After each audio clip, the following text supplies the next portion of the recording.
Well, folks, we met this fun chef last year, and today we get a chance to go inside his restaurant's kitchen. Shrimp and grits is on today's Virginia This Morning menu. Take a look at this.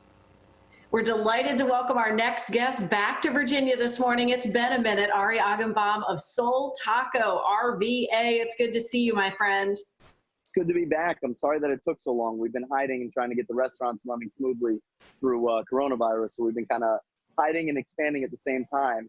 You'll see for the first time we're in a new kitchen up here.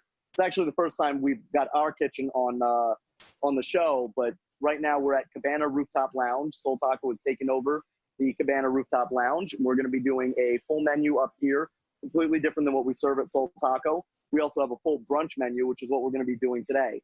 So brunch is every week on Sunday from 11:30 to 3:30. You can make your reservations at Cabana. And today we're going to be making one of my favorites, one of everybody's favorites, shrimp and grits. We're going to be doing our shrimp and grits a little bit different than what everybody else does because we got lobster stock in that. So one of the biggest mistakes that everybody makes when they make shrimp and grits, they like to follow the guidelines on the package of the grits, and it tells them that they should use water. Never use water. Water is why food has no flavor. So what we're going to go ahead and do is we're going to use our house-made lobster stock. We get this because we make a ton of lobster empanadas here with fresh live Maine lobsters, butter poached with a little bit of tarragon in them. We break those down. We use the shells to make a lobster stock. So we're going to get that nice and hot. As soon as that comes to a boil, we're going to add our grits in there. And we're going to use the lobster stock as our base flavoring. So we're going to take a little bit of salt and pepper, add that to our lobster stock. You can use chicken stock at home. You can use whatever stocks you have. If you want it to be vegetarian, you can go with a vegetable broth. Pescatarian, sorry. You can use a vegetable broth. But I definitely don't recommend using water. Just it's going to come out bland and flavorless. So we're going to start getting that going. While that's starting to come to a boil, I'm going to show you how to break down collard greens. So these take hours to make properly. So we're just going to pretend like we're making them on camera.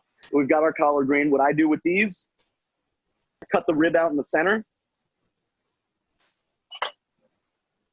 And then I fold it in half. There go my grits. Fold it in half. I roll it up. And then I give it a quick slice. All right, and now that has come to a boil over here on our lobster stock, a light rolling boil. We're going to add the grits in.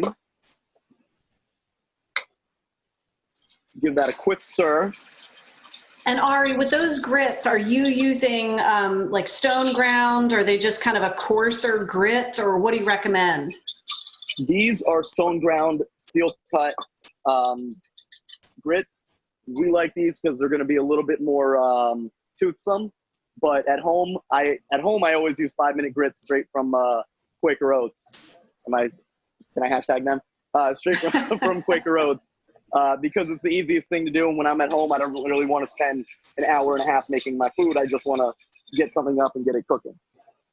I'm going to add a little more lobster stock right now because that looked like I didn't quite have enough. The general ratio is 4-to-1 grits to stock. I'm going to let that start going. While that's going, the way that we make our collard greens is we cook them 3 times. So what we'll do is we'll boil them, and then we'll strain them off. Then we'll boil them again, and then we'll strain them off again. The reason that we do that is because the amount of sand that comes on the collards is it just ruins the entire dish.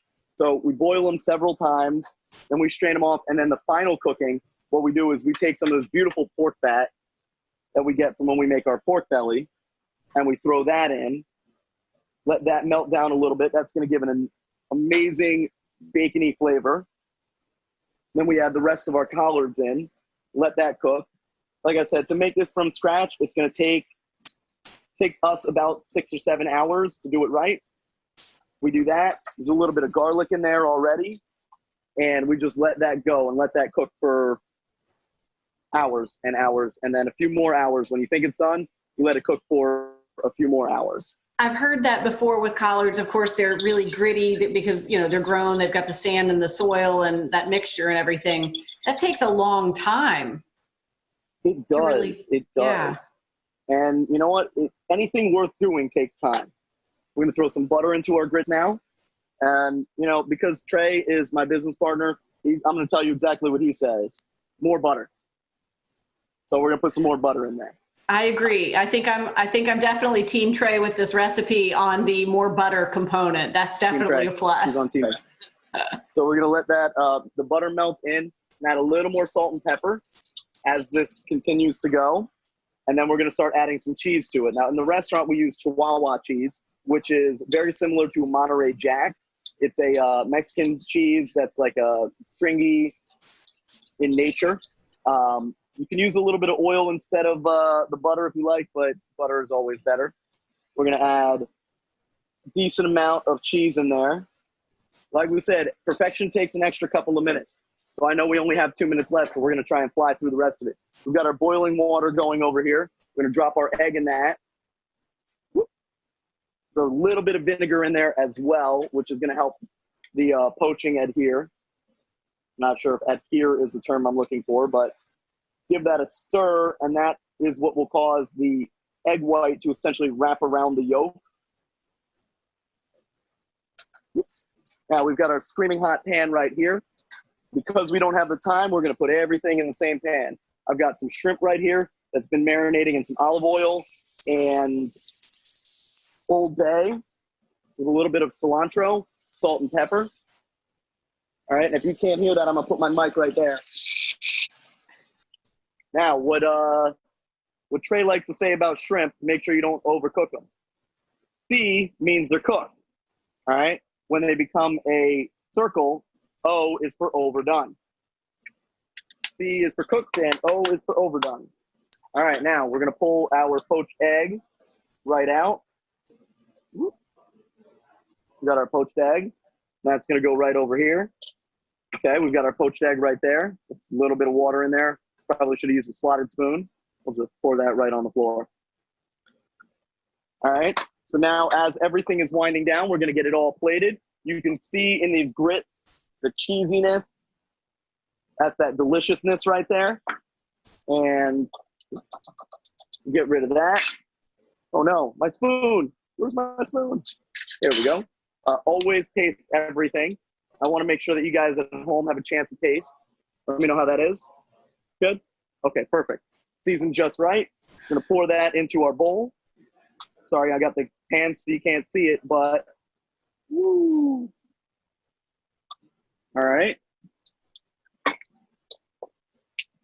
Oh, yeah. Oh, that's good. All right. We are down to the last second here. We got some bacon braised collard greens, a little bit of house-made chorizo, a couple of sea shrimp,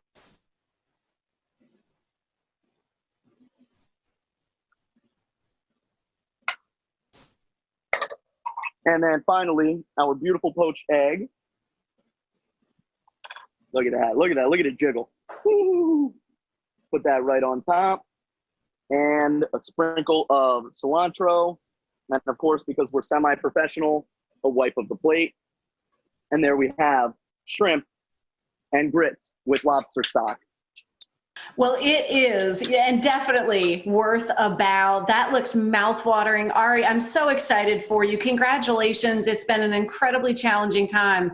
And to do all that you're doing as well as you're doing it, and then continue to expand is really commendable. And you're just making me jealous right now. That's really what's happening. I wish you were in here with me, because this is possibly the best shrimp and grits that I've ever made in my entire life. And it tastes exactly the same as every shrimp and grits. My business partner, Trey Owens, ladies and gentlemen, hungry because I told him to get here before breakfast. They can't hear you. That's okay, make a mess. Cheers. Cheers. I love Get in it. on this. Congratulations, Ari. Trey, good to see you. Thanks for sharing the recipe. Yeah, hot, hot, hot. Hot, hot, hot. Thank you, friends, so much.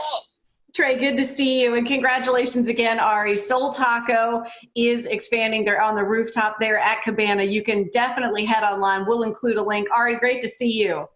Thank you. Great to see you. We hope to see a lot more of you. A lot of really exciting stuff coming up from Team Soul Taco in the next couple of months. We're really excited to share all of that stuff with you when we can. But come check us out for brunch, because brunch is the best. We will, Yeah. and we will come hungry, no doubt. That looks fantastic. We're so excited. Look at that. Oh, yeah.